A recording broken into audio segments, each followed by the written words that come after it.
Good morning, everyone. I am Faris Irwanda from SMK Lazar Sempu. I want to tell you a story about why do we still feel inferior to Western. Let me start with a true story. A few years ago, a young Indonesian woman went on a solo trip to Bali.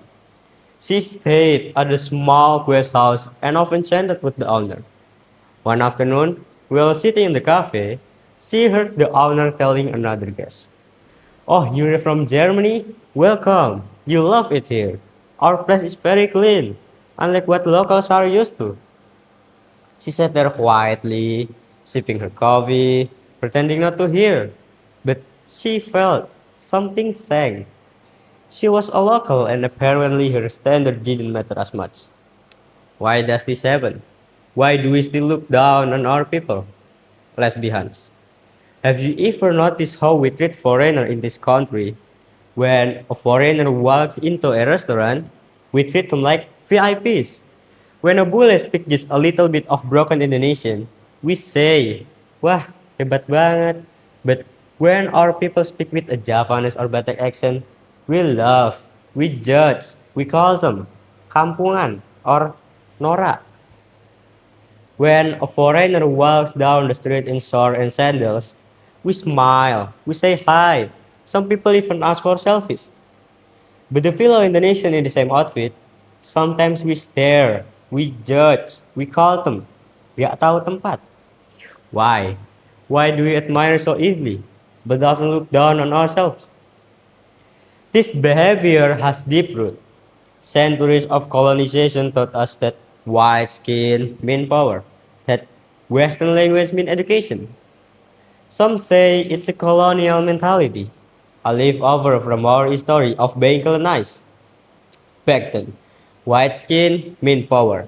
English or Dutch mean education. And even after we become independent, those ideas stayed in our heads like invisible chains. Even today, lighter skin is seen as more beautiful. Speak English with a Western accent, that's cool. But speak Bahasa Indonesia with pride, often seen as ordinary. How many of us to have feel embarrassed to speak English with an accent? And yet, when a foreigner mispronounces terima kasih as terima kasih, we laugh, but we're charmed. We start believing that being more Western means being more valuable. We push aside our own language, action, even our own future.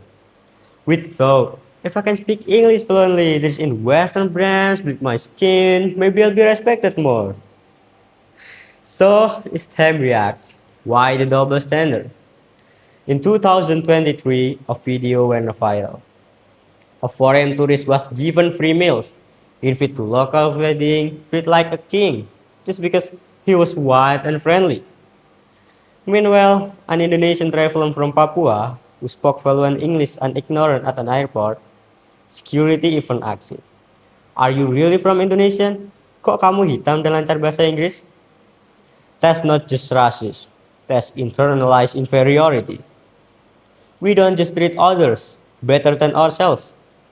We often believe they are better. Let me be clear. This is not about hating foreigners. Much of them are kind, respectful, and curious about culture. But this is about us. This is about how we see ourselves, how we let the mirror lie to us. We stare into our own reflection and think, not smart enough, not pretty enough, not global enough. But here's the truth. You can earn respect from the world if you don't respect from yourself first. Because the real confidence starts without forgetting their own. You know what's cool? A person who can respect other cultures without forgetting their own. Batik is cool. Wayang is cool. Your village dialect is cool. Your brown skin, your accent, your tradition. All of it is beautiful. When Indonesians are creative, hardworking, and full of potential, or artists, so scientists, entrepreneur, and thinkers are making waves, not just here but globally. And yet, sometimes we still feel like we're not enough. Let's change that. Let's build confidence not from skin color, but from skill, kindness, and character. Let's support each other. Let's be proud of who we are without needing foreign approval to feel valuable. Because we're not an outdated version of the West.